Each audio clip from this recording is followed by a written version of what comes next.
Hi everyone. Oh my god, I am super excited for this live Instagram session I'm gonna have with Teal Swan tonight in Jakarta. It's 9:30 p.m.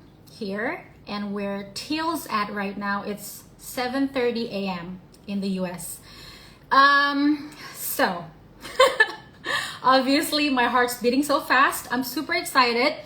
I'm gonna do a little bit of setting up here, and Teal is going to join in a few seconds. But before that, I would like to give an introduction for my followers who probably haven't heard of Teal Swan. So Teal Swan is an international speaker and best-selling author who survived a severe childhood abuse. Having integrated her own life experience, today she inspires millions of people towards truth, authenticity, freedom, and joy. Teal is ranked 19th on the Watkins Most Spiritually Influential Living People in 2019. Watch her YouTube channel called Teal Swan, which I always do almost every day, and more contents on her official website, tealswan.com. So let's invite her to join right now. All right. Give me a second.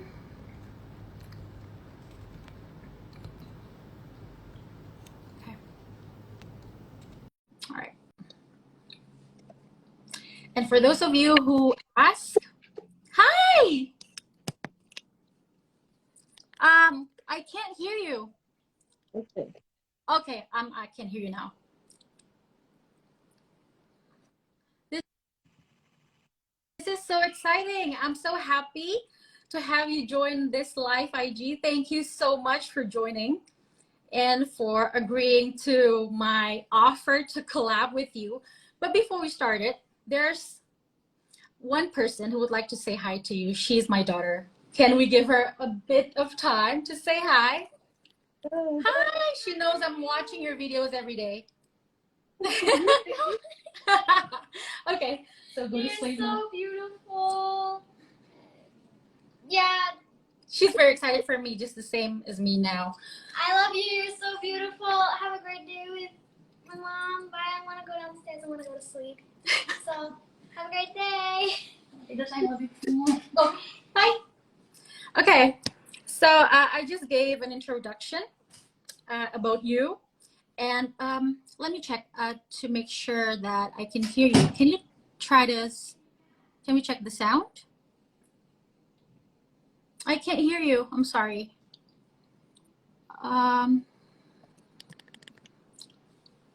Is it? Okay, let me see. But can you hear me? Oh, okay. I'm wondering. Okay. Whoa, okay. Wait.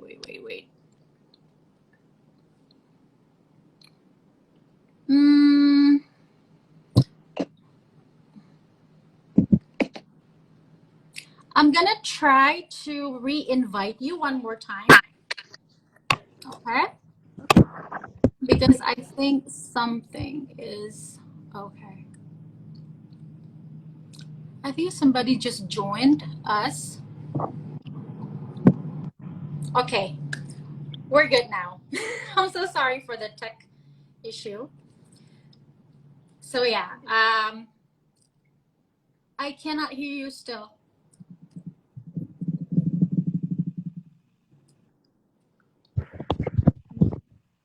Okay, let's try now. Okay. 1, 2, 3, 4. Okay, I can hear you, but your volume is very low. Not a tech whiz. Now I hear you better. We don't plug in with this. For those of you, all of you who's watching and who asked if this video is going to be saved, yes, I will save it on my Instagram feed for you to watch. upstairs. It's gotta be wireless. Oh, your audio is working now, Teal. But no, but the The problem. audio is working. No, you're not. Can I explain why? Yeah. Okay, the problem is that I think that down here you can't put it. You can't put it down I just fix it. because the audio's down I there. need you to run to my room. Wait. And get my iPod. Okay, my team's They're trying to next to my solve bed. this problem. On the left. Okay, it's okay. All right. So I've been preparing some questions, but if I can be honest, I've been really And then there's battling within myself whether I should go by the script or just flow. You know, I usually. Here, I'll try to hold this up. How about if we do both? Does that? Sure. Okay. That sounds perfect. Okay, so I feel very much aligned with what you're sharing with the world and how you show up in all of the contents that you share. It's all based on authenticity, vulnerability, richness of knowledge, and you change lives every single day, and you've changed mine. So related to this Life IG topic, the title is Transforming Victimhood into Victory. If I may share a little story of mine around myself transforming my victimhood state into victory. Okay. I recently, about I think less than a month ago, I was dealing with some very a hard phase in my life that I kept private. Not many people know about this, but I signed up and enrolled to one of your online course. And this is what I see happens a lot with people who so into personal growth, spirituality lessons, and healing. And this is what happened to me, which was, I remember in that online course, I'm not going to say specifically which one it was, because I think it was one of the most intense one. I think you know what I mean. So you said in one of the videos, there was a total 13 or 12 videos on that online course. You said that we should not ever rush our healing process. Yes. But you know what happened to me? What? I went on through the whole course, a total 12 or 13 videos in 8 days. My gosh, and I did most of all of the exercise. But then I come to the realization, having this eager to grow, to learn, and having the tools and knowing the right people to go to made me realize at some point, maybe I'm using my habit of learning to suppress or to run away from the honest healing process that's supposed to take place at its own pace. So I think many people here can relate, especially to those who call themselves personal growth junkie. So regarding to this, what is your opinion on that? I have a really hard time making a blanket statement as to how much time is appropriate for a person, because I've noticed that for one person, what's actually beneficial for them is to go through something very quickly, and they can without bulldozing themselves. But it can very easily bleed into what you're describing, where another person actually needs more time, and the very steps they're taking to heal are resistant by nature. So like you're saying, they're done so as to avoid, even though at face value, it seems like somebody is actually dealing with something. So I've seen both. It's just, like I said, it's very difficult to say, this is how to know that you're not doing that.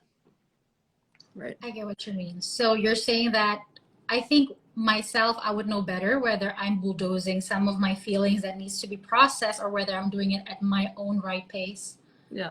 Yeah, and a lot of it's about reasons, right? So everybody can look at what is the reason that I am doing this. What is the reason that I'm doing this for 7 days instead of giving myself time? Mm-hmm. It's like if you take a look at these underlying motivations for the way that we are doing things, a lot of the awareness about whether it's actually in alignment for us to do or not comes to the surface. It becomes obvious to us. Yes, Yeah. clearly. So yeah, okay, let's start our topic. The first one is about suffering. Okay. Yeah, so I've heard a lot that you're called as the expert, an expert on suffering, Yes. which I found very brutally honest and empowering and beautiful. And but as we all know, most people out there, they they avoid suffering. They don't want to see pain. Even people who are who looks like they really are open to feeling their emotions, they can be labeled as being too sensitive, too much, or whatever, or even go get help and then get a diagnosis. So what I'm trying to ask is, what can you say to people who feel the need to avoid the suffering that's actually in everybody's lives? I think what we need to do first is to define the difference between pain and suffering. Okay. Because what I am trying to help people to do is to look pain directly in the face and to actually embrace their own pain. But pain is very different to suffering in that pain is a stimulus that occurs within all layers of the self in response specifically to unwanted. So let's understand this in terms of the way that it happens in the greater universe, right? We are meant as beings to come down into this time-space reality, and when we experience the unwanted, that registers in the body as pain. And that pain is information. It's information about what our personal truth is, especially relative to what it is that we are wanting. We are meant to look at that stimulus and then go in the direction of what it is that we want. So you could consider pain the necessary ingredient for expansion, personal expansion, global expansion. Mm-hmm. What suffering is when you do not let yourself go in the direction of what is wanted, when you are prevented from going in the direction of what is wanted. So I'll give you two scenarios. Let's say that you've got a dog who is in pain because it's isolated in a cage. And that is an unwanted state. That's why the pain is there. The wanted for that dog might be to be part of a pack. But because it is in a cage, it is being prevented from the expansion towards the wanted. And that is what makes it suffering instead of pain. You are stuck in the unwanted in a state of suffering. And that is also something we can do to ourselves. And this is the primary form of suffering that I am the most concerned with for an individual when it comes to personal self-development. It's the fact that when you have that stimulus that makes it so that you are aware that you are in the unwanted, and therefore you look to the opposite. What is it that I am wanting? What am I thinking, saying, and doing in my life that is preventing me from going to that wanted state? So for example, let's say that you're in pain because you want a relationship, but you have thoughts in your head like, well, nobody's ever going to want a relationship with me. That's going to keep you in the unwanted state, and therefore that can perpetuate and create a state of suffering. And suffering is what we are here, what I am here to eradicate. I see. So in short, suffering is like the result from prolonging facing the existing pain. Yeah, you could put it that way. I Yeah. see.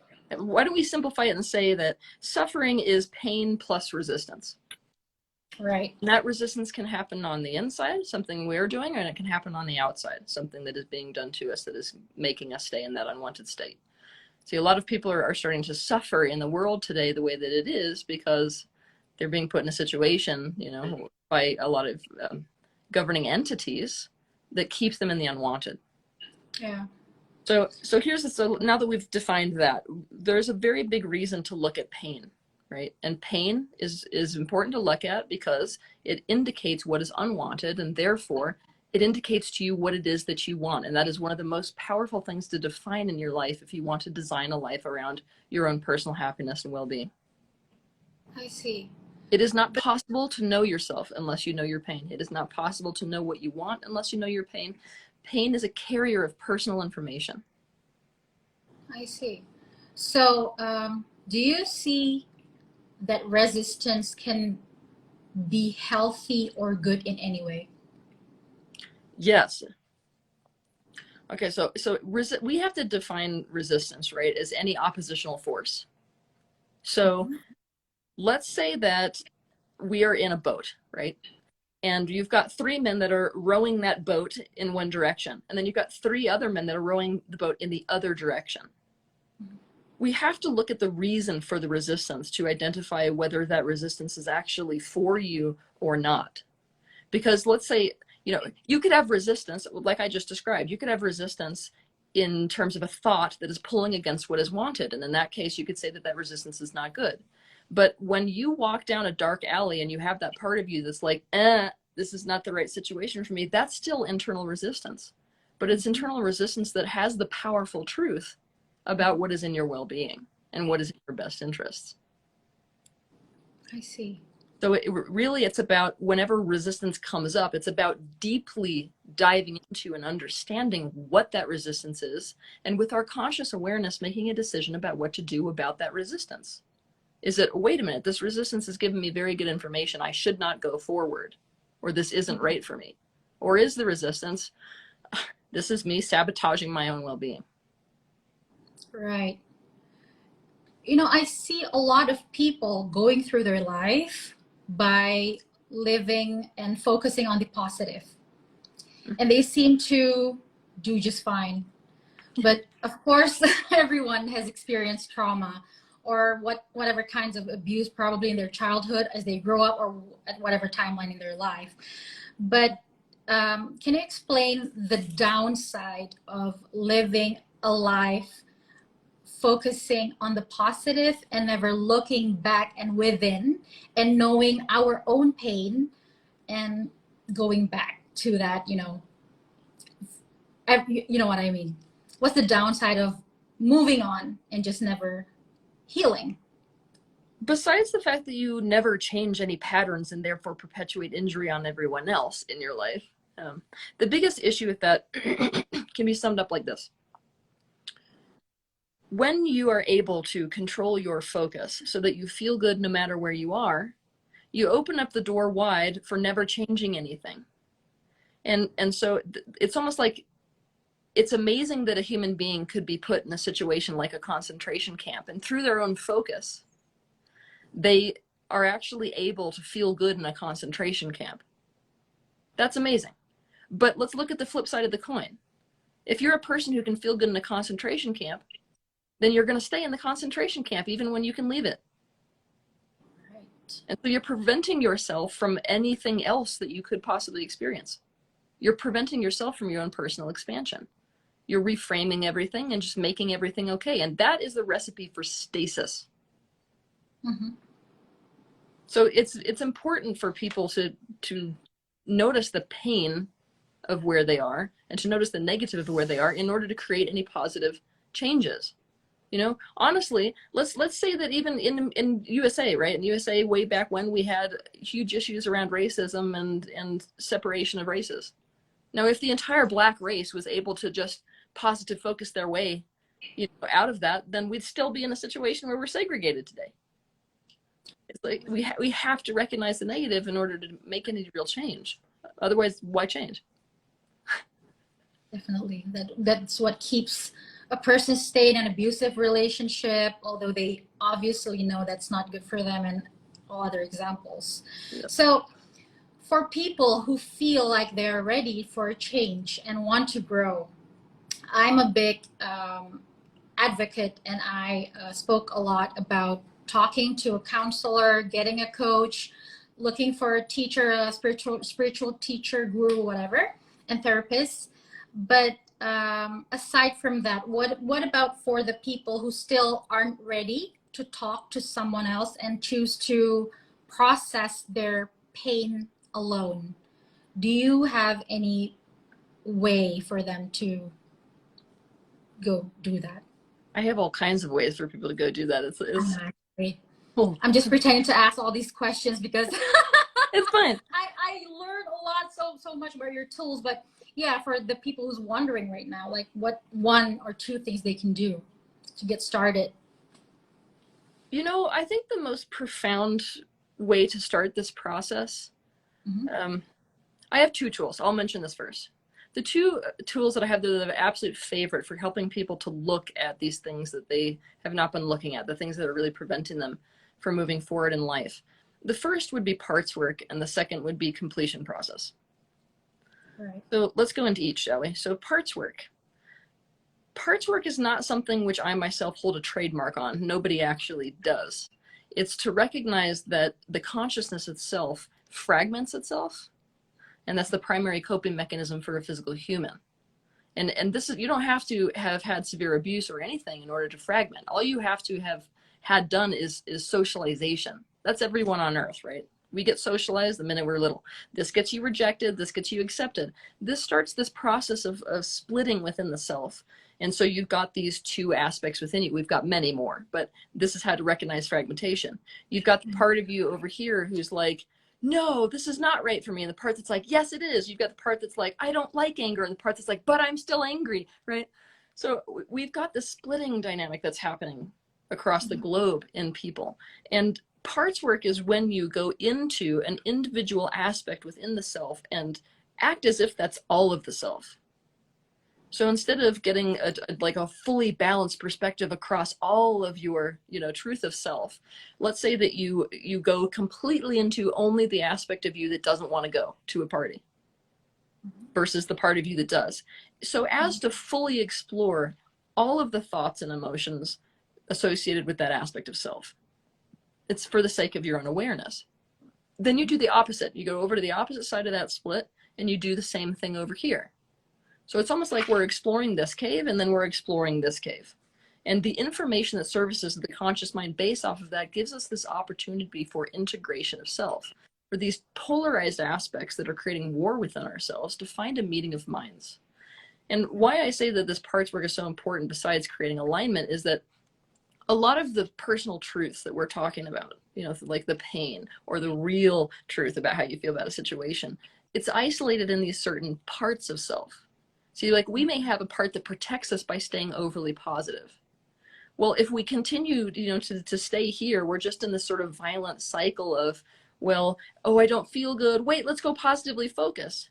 Now, what parts work will do for something like that is it allows us to go totally into the aspect of us as like, I don't like the situation. I don't like it at all. And so we go, okay, well, let's hear you out and only you for however much amount of time. And that means all of that information about what you personally need in your life and what you need to have changed comes to the surface. And then not only have you ended this war, but you know so much more about what is right for you. And what's interesting is that inside of these different parts of the self are memories. When we fragment ourselves like this, certain memories that are linked to unhealed aspects of the self are contained within those parts specifically. And so oftentimes that's the best way to access these unhealed memories. And that's where we bring in this second aspect, which is a process I created to help people to get over whatever it is that they're not over and whatever memory is not actually healed. And this keeps us stuck in the past and stuck in dysfunctional patterns and behaviors. And that process is called the completion process. And that's a far more intense one than parts work. So parts work is something that I feel like people need to start dipping their toe in, especially if they're terrified of going towards pain. And then completion process is where you ultimately want to go if you want to set yourself free in life. So if people are interested, on YouTube, I have a video that's called Parts Work. What is parts work and how to do it? That would be a good place to start. And then I wrote a book called The Completion Process, which outlines the entire process. And if people are interested in doing that, they can go there. I also have an entire website set up for this with practitioners. So if you're afraid after reading this process of taking yourself through it or feel like it would just be more healing for somebody else too, then completionprocess.com is a place to find a practitioner to help you go through that process. Yeah. I did one time doing a parts work with your instruction, and it was just so astonishing how much it revealed about part. For me, it was like me between the part that is needing a man in my life and the part that really hates men. Yeah. And by that, I come to the realization, oh my God, like the root and all the reason why all my life, whenever I wanted to start a relationship, was looking for a rescue. Uh-huh. I just wanted to be rescued. So whatever I'm going to endure in the relationship, I don't give a whatever. I don't care.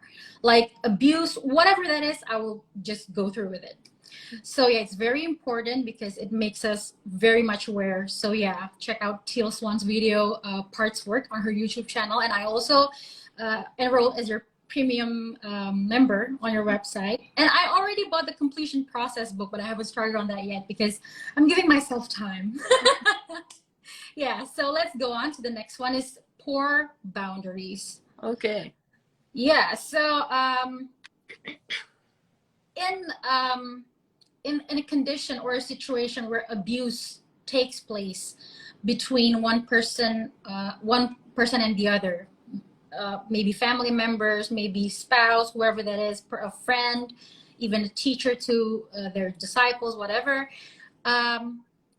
It takes two for the abuse to happen. It takes the abuser to do what they do, and it also takes the other party to enable the abuse to happen. Yep. So I see that having poor boundaries is playing a big role in this. Yeah. But for those of the people who are watching here who probably don't understand what poor boundaries look like, can you give an explanation on that? Yeah. Yeah, let's talk about boundaries, because I think boundaries are one of the most poorly understood thing in the world today, actually. Because when most people think about boundaries, they think about this fence, and they think about it more in terms of what I will and won't let someone do, right? When what you will and won't let somebody do to you is a part of personal truth, right? And so it's actually only a very small part of boundaries. So the way to explain boundaries to somebody is to have them imagine static on a screen. Like if any of us can imagine those old television sets that used to have those like antennas, and you used to like pull them back and forth, and the static on the screen used to form an image. So out of that static, you could all of a sudden see a boundary or a line that defined an image from the rest of the static. So the way to define a boundary is that it's an invisible and imaginary line, actually, that defines a person versus the rest of the world. So what is teal, for example, as opposed to the table, as opposed to this other person, as opposed to the world at large? It's what uniquely defines a person. That means your boundaries are your personal thoughts, your personal feelings, your personal preferences, your personal desires. Your personal truth is your boundaries. And we need to make it broad like that. So much so that one of my favorite things to do is to ask somebody, so I'll play this game with you. What's your favorite ice cream flavor? Chocolate. Mine is coffee. That's a boundary. See, a boundary doesn't have to be against anything. It just, the fact that your favorite flavor of ice cream is coffee defines you, or mine is, sorry, coffee defines me. The fact that yours is chocolate defines you. It just defines, you versus teal. Now, but even if we had both said chocolate, that still is something that defines us. It's just something that we share. So like if there was a line that cut out you and me, there would be a similarity. Okay, so when we are little and we grow up in a society that conditions us away from our personal truth, we start to develop a self-concept of shame. And it's this shame that corrodes our boundaries, right? So like, let's say that I am, what's true for me, right? My personal truth is that I'm an artist, but I'm born into a society that does not value that. I'm born into a society that values, logical thinking and being practical. Then I'm going to be rejected and pushed away and shamed for that aspect of me that is an artist. And therefore, I'm going to develop this concept that there is something about me that is bad and wrong. And I'm going to hide that, right?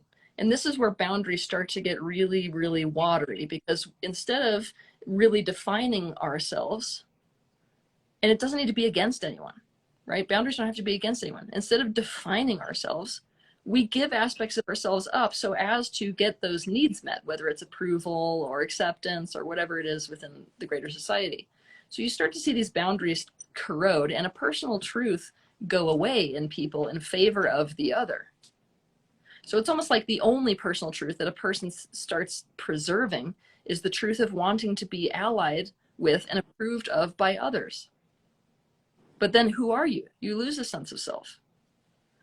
And when this happens, the reason that I have to bring this up is because when we've got that shame-based self-concept, to the degree that we start to give aspects of ourselves up, then we develop a real anxiety around other people being, wanting to be in a relationship with us. Mm-hmm. And when that happens, we don't actually believe that somebody who is healthy can be with us. And in fact, we have no way to hook into their dysfunction and their needs so as to get our own needs met.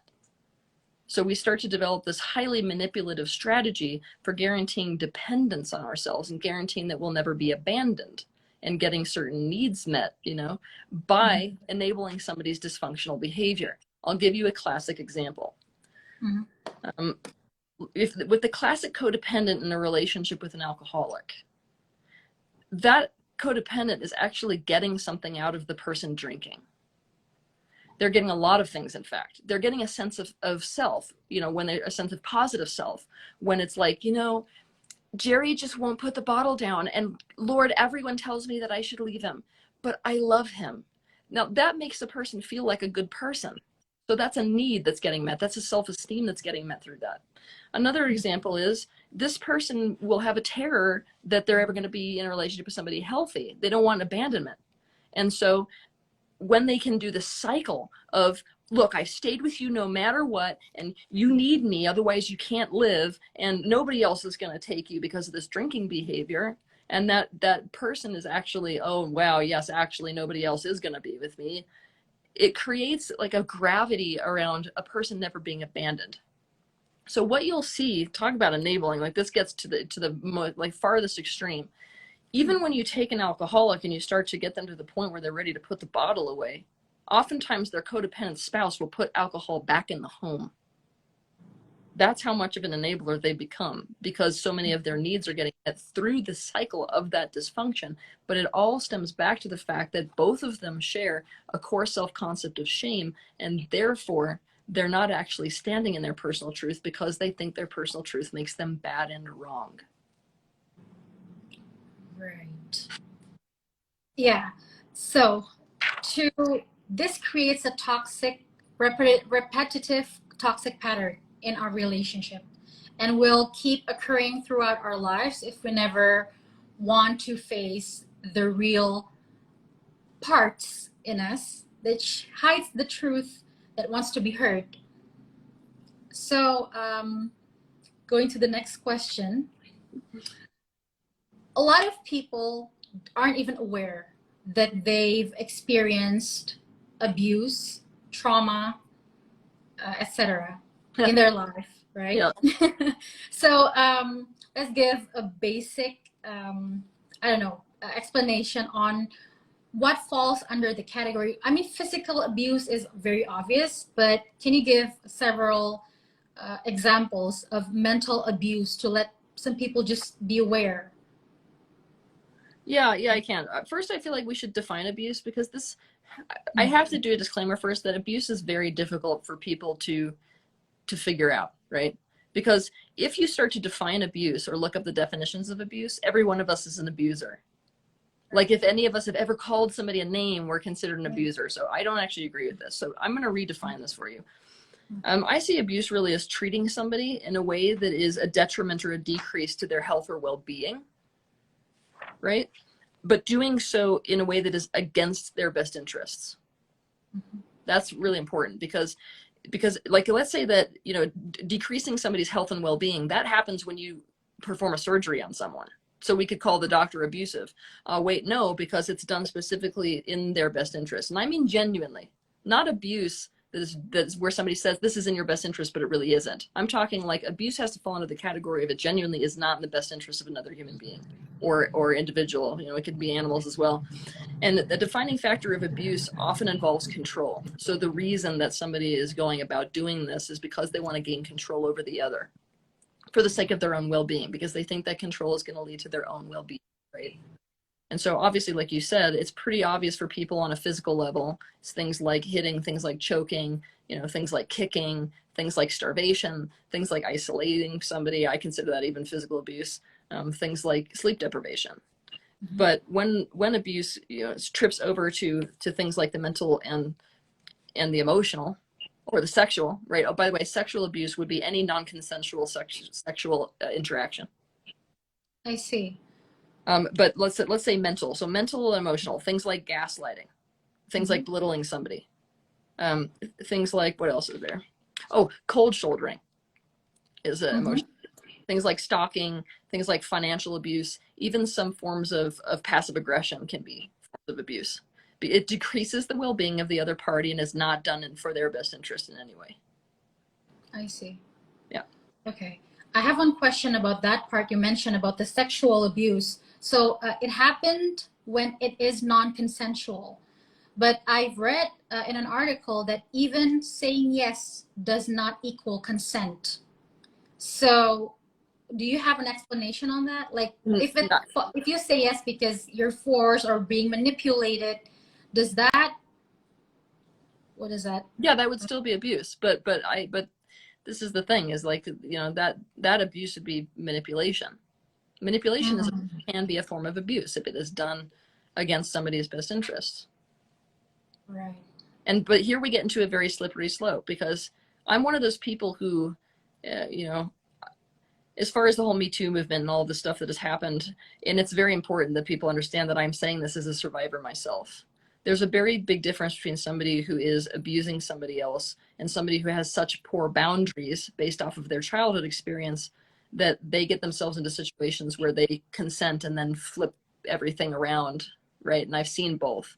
So we're in a very slippery slope where defining things in a very global way is not very smart. It's like in an individual specific circumstance, we could say this is abuse or this is not abuse. And somebody could be saying yes, I get your point. So it's also taking ownership to our part, which could be what was enabling what we saw, what we thought was an abuse, but our poor boundaries caused that to happen as well. We took part in it. Yep, and this is going to be my challenge, because you said that your interest for really having this was to bring people from a state of victimhood to victorhood, right? And I think one of the hardest parts about this, when you've actually been victimized, is to realize that you can't do anything about the other party. You will gain no personal power or energy based off of what happens with that other person, right? Or what they choose to do or not do. There's still a what then. So at the end of the day, and I'm not saying you cannot bulldoze feelings of victimhood, right? You cannot do that. You have to actually look at the part of you that genuinely was victimized. But at the end of the day, your own personal power, and therefore stepping out of that victimhood state, is to say, what hand did I have in this? Because that's the only thing I can control. What did I do or not do or say or not say that led to this? Contributing factors in my past, thoughts I was thinking about, worries that I was having that made it so that I didn't assert myself, needs that I was going for in a strange way. All of this picture adds up to, what is it that I'm doing to perpetuate these horrible patterns in my life? Because what's interesting is that even on a vibrational level, so let's go esoteric for a minute, even on a vibrational level, if we start to recognize these patterns within ourselves that keep ourselves a match to these states where we feel like we lack power, that's victim, powerless, right? Then how do we switch that? How do we switch the way we're thinking, the words we're speaking, and the actions that we're taking, so that we're not even a vibrational match to that experience anymore? And that's how to gain absolute control over your life. And a person should be doing that no matter whether they were genuinely a victim or not. And I need this narrative to switch, because so often, especially in the self-help fields and the spiritual fields, it's like there's no such thing as a victim, right? And I'm like, no, there definitely is. But the hard part about this is that at the end of the day, even if you were genuinely victimized, nobody's going to come on a white horse and save you and rescue you out of that situation. And still the only power that you have is, what do I do with this? And what did I do to become a match to that in the first place? And how do I think, speak, and act that makes me never a match to that again? Right. So awareness obviously plays a big part in Huge starting part. to change. Like, Yeah, huge, awareness, and then starting to allow yourself to cry your eyes out and feel all the disappointment and anger, and the list goes on, and you're gonna heal. So you mentioned many times on your contents and videos that healing is not linear. yeah. Yeah, it is something that maybe for some people it looks like people who have gone through their healing journey enters this heavenly realm where they're gonna be happy ever after, and they're like enlightened, I have no problems, I'm in bliss every single day. So what do you say about that? So yeah. No, that's not how it works. And by Yeah. the way, because we are in a time-space reality that is the basis for which expansion in the universe is happening, there is no such thing as an ended state. And what that means is that no matter how much awareness you gain, you're still going to be in this position where there's an awareness of the unwanted and an awareness of what the wanted, and therefore there's going to be some dynamic of unwanted and pain in your life, no matter who you are, right? No matter whether you are somebody who has gained all this awareness or somebody who's, you know, Joe Schmo off the street that has no concept of the universe at large. But I do want to show people something. So I've got this piece of paper, I'm drawing something, right? All right, so if you see this spiral, right? Yeah. The universe really operates in the spiral motion. And you could look at the spiral in terms of layers, right? So each one of these lines represents a layer of healing. So here in the physical time-space reality, we experience a linear time, right? I experienced myself as being 6 one time, and then 12, and then I was 19, and I can track my progress in a linear way, which is the real reason why there's a perception of time in this time-space reality. The perception of time allows you to perceive expansion and progress, which is why it benefits us. So we experience our life in a linear format, even though the way that the greater universe works is not like that. It's more like a spiral. So let's say that this spiral represents my relationship to abuse. What you'll notice as you progress on your timeline is you hit these different layers. So each one of these, like if we were starting here, each one of these layers, 1, 2, 3, represents a point at which we're dealing with this same theme again. Abuse in relationships. Oh, look, I healed something, so I progressed. And look, we're hitting it again, abuse in relationships. So you can expect that your healing experience is going to happen in these layers where you and people think they've gone backwards. This is something that's important to know. It's like if we get out of one abusive relationship and then we end up in another abusive relationship, we're like, I healed nothing. Nothing changed whatsoever. And it's not how that worked. You actually did. You moved into a different pattern, but now you've hit a different element of abuse in relationships. So it's like the universe is giving you another opportunity for even more increased awareness, and therefore to step into an even greater state in relationships, an even less abusive state. So we could consider these layers opportunities, but I can promise you it doesn't feel that way when you're in it. Yeah. It's an ugly process, but beautiful at the same time. It's all bittersweet. That's like the simplest way to put it. So yeah, I want to talk about trauma bond. Okay. Between, yeah, maybe some people or maybe my followers, many of them doesn't know what it means, like, but some of us might heard of that term. What does it mean, trauma bond between the abuser and the victim? How does it look like? Okay, so first we got to define trauma, right? Trauma is distress without resolve. Now, a trauma bond is when somebody is using a bond with somebody as a way of decreasing their stress. Or I should say the dynamics of their bond is a method with which they try to decrease their distress in a situation. So let's go to Stockholm, right? So Stockholm syndrome is something which is studied as an element of trauma bonding in a very extensive way. Because what we saw with Stockholm syndrome is that when a person is put in a state where they're in a great deal of distress as a result of somebody who's traumatizing or torturing them, they in fact form a very strong bond to the perpetrator, to the point where they often fight for the perpetrator's best interests. And at face value, you're like, wait, excuse me right now? How can you have a bond to somebody who's injuring you? But what we found is it's actually one of the strongest bonds that can exist.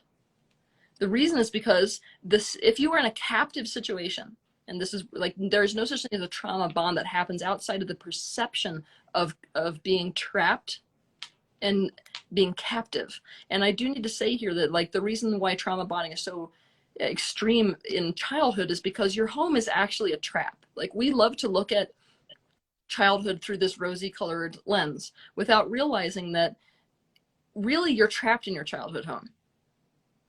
Like, that's a prison. You cannot leave. If you leave your childhood home, the authorities are just going to bring you back unless they themselves recognize some higher reason to take you out of the home. You are stuck there with that person. So as a child, you're essentially at the mercy of your keepers, which are your parents. Some of those keepers are wonderful. They make a child feel like they're not trapped at all. Other parents, you're absolutely trapped with a nightmare. Now, when you're in a captive environment with somebody who is dangerous, what is the safest you can be? Dissociate. That's one answer, yeah.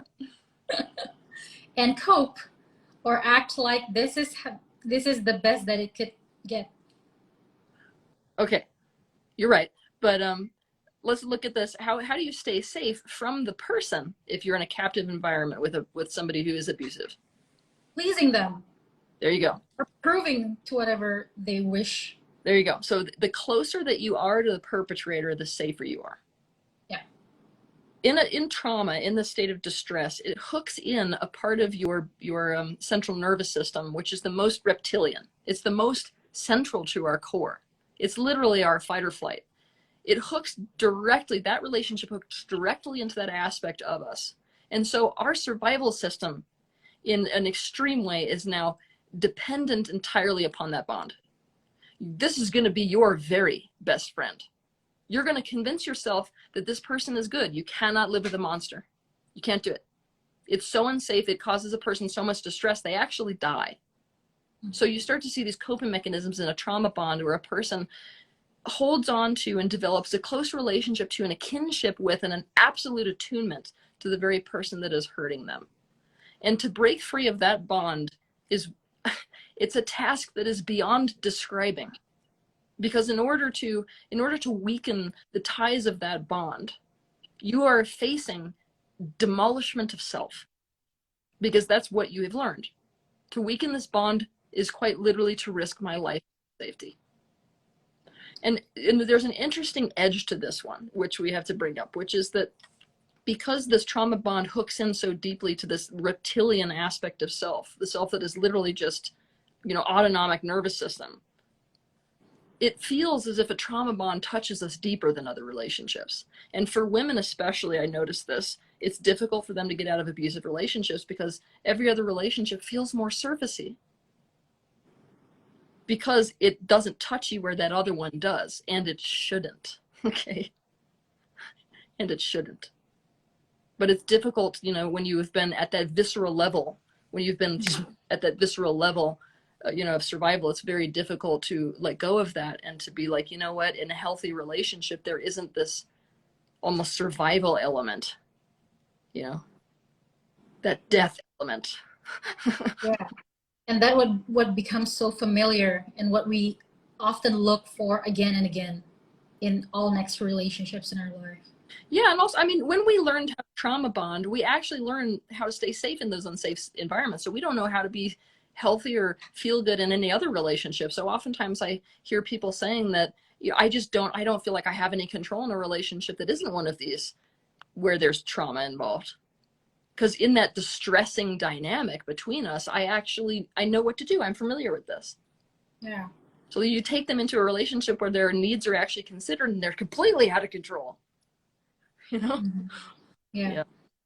So how do we start to feel familiar with what is healthier for us? Because when we first step out when we consciously decide to step out from repeating toxic patterns in relationships, everything feels like the unknown, the big unknown. And it's like, I usually have things figured out. Now I don't even know what to figure out. So how to just go there and start to know and hang on to the healthier patterns or healthier people for us. You've got to get sick enough of the experience. No, I would love to basically say it otherwise, but we have to get to a place where honestly the rewards that we're getting out of the dynamic or the safety we're getting out of the dynamic or familiarity is not worth it anymore. And so we have to be willing to step into a position of risk. Once you're willing, I mean, genuinely willing to step into that position of risk, it's about feeling uncomfortable and allowing ourselves to feel uncomfortable in situations that are new. And when patterns arise, we're going to do that. And then you're going to have patterns arise. When they arise, we have to actually look at them and we have to resolve them when they do. And a lot of this process about getting out of these dysfunctional dynamics is to meet the needs that were being met in that situation. Now, this is important because it means that we have to admit that in that dysfunctional situation, certain needs were being met and we knew how to meet them. We are not going to be able to get out of that unhealthy situation unless we are aware of what needs were being met through that. And we're willing to actually find different ways to meet that need. I see.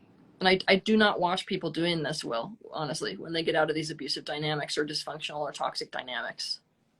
It's like, no, it's just all bad for me. I have to make it all bad for me or else I can't get away from it. I'm like, no, you don't make it all bad. Otherwise, you'll be ignoring and not recognizing very important needs that we have to be aware of in order to try to find a different place to get that need met. Otherwise, it's going to be like an animal in a watering hole. If an animal is deprived of water and we haven't found another way for them to get water, they're going to go back to the water they know. And you can't ask them to starve to death. Right. So finding ways to meet your needs and knowing what your needs are and how they were being met every time you were still in that toxic relationships in the past or abusive relationship. Yeah, and that's hard to look at. I'm going to warn people in advance. That is a very difficult thing to look at, especially if you were more in that victim role, right? Because you have to, it's almost like you have to see yourself not so much as a victim to be like, oh, wait, I can see that when he would hit me, I really got off on showing people the bruises the next day because that was my only way of getting alliance with my friends. Yeah. So then alliance with friends or, whatever it is, people have an emotional feeling pity. It's about what is that? Is that you feel close to a person in that moment? Is it that you feel like they're on your side and they're going to protect you? Like, what is it that's that need that's being met by that? And then you got to find a different way to meet that specific need. Right. Okay. Understand. Okay. So my next question, we only have 8 minutes left. Whoa. It's been so powerful, Teal, by the way. I'm so thankful for this opportunity. So I have one question left. So along the journey of everyone from their state of being a victim towards facing victory, teachers, mentors, counselors, spiritual gurus play a big role in this journey, right? But I experienced myself and other people I'm sure have experienced this as well, where we put our guru or teacher on a pedestal.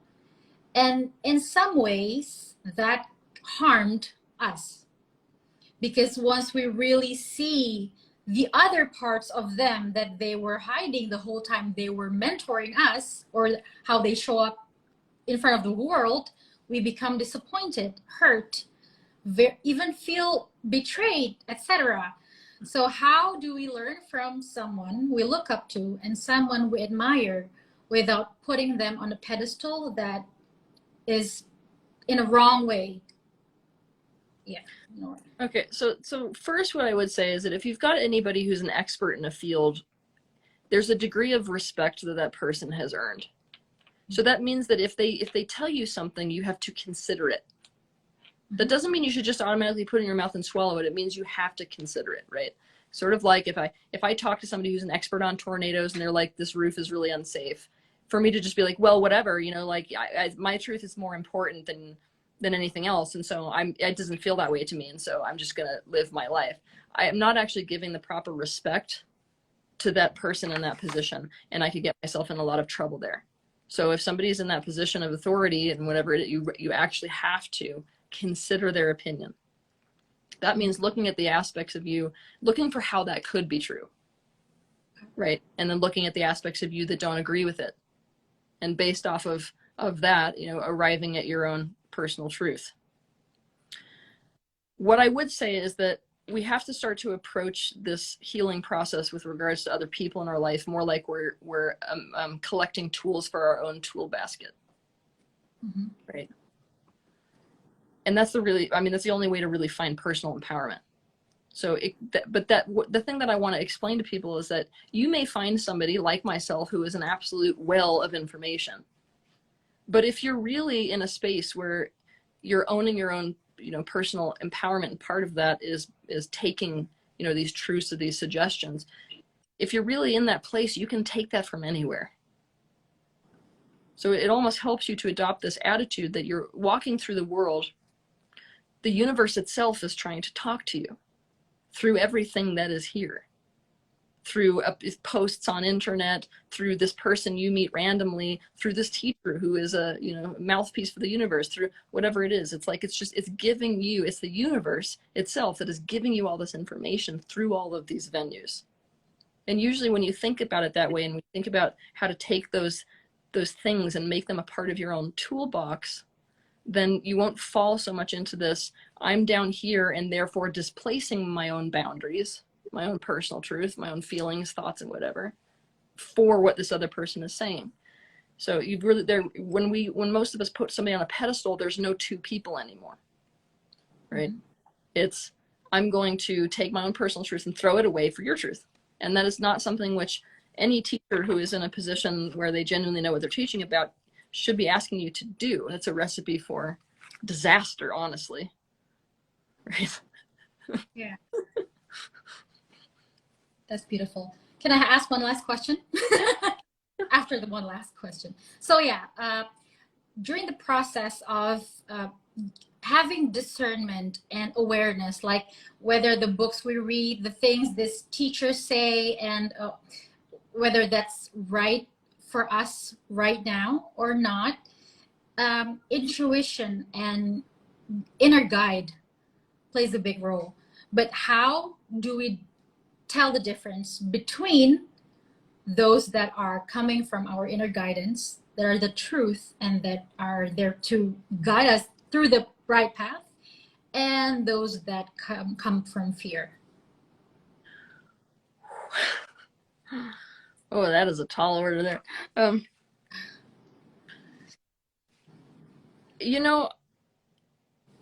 When people are just barely starting out on this path of spirituality, I often tell them that intuition has a very unemotional feel to it, actually. Mm-hmm. It's a little bit more like watching a movie as opposed to being here in this life and really experiencing something yourself, in that it's not as emotionally charged, because that insight is coming from an aspect of self that is not subject to these temporal experiences. It's like you're disidentified, right? The aspect of you that is really able to give you all of the information is disidentified. And so that charge that happens with identification with the self is not there. And oftentimes when something is supercharged, it means that there's a fear element of it. So when that is the case, what you do is you treat it as if it is fear. Like if you get that huge emotional charge, not just like, I really have this gut feeling. A gut feeling does not feel like a huge emotional charge, right? So if you get that huge emotional charge, consider that it's from fear, and then say, okay, well, saying this was fear, how do I resolve my fear, right? And if it's still there after you have resolved the fear, then it's a genuine intuition. If in doubt, act as if it's an intuition. Like I need people to kind of fall back on that, separate to consciousness work. Because if they're ever in a situation where it's a little dangerous situation, I need them to be like, my intuition says no, walk out, right? But when we're in the field of consciousness work, right, separate to what I've just said, which is when in doubt, fall back on the fact that this is your gut instinct, okay? Separate to that, we have to explore whatever aspect of ourselves is giving us information to actually know, like whether it's this or that. We have to completely fully explore it. Otherwise, there's no way to know, right? Because I could take somebody, honestly, who doesn't have a lot of awareness of an aspect of themselves that's giving them this information, you know, from their truth, from their core. And actually, it's just everything they've been programmed with in childhood. Right. And that person is not going to know that unless they're willing to really listen to all the information and look deep at whatever aspect of themselves is giving them that information. So I will say that the further you get down the path of self-development, the more, I should say, slippery this becomes. Because information from the self is just information from the self. There's almost like a distancing that happens about whether it is true or false. And all information is seen as important. And it is by taking in that important information to the conscious mind that the conscious mind says, oh, this is what's right for me. Or, oh, I was just thinking that was right for me because I'm in my escapism mode. That is so powerful. This whole conversation has been really powerful. Thank you so much, Teal, for your time. And I'm so glad I can connect with you face-to-face online. And for everyone watching, thank you so much. If you want to know more about Teal, please follow her Instagram, Teal Swan Official, her YouTube channel, Teal Swan, and look at her books and her website, tealswan.com. So thank you so much for being here. Thank you so much. I really love it. Thank you. Thank you for this time. All right. Bye, everyone. Bye, Teal. Have a good day. Bye.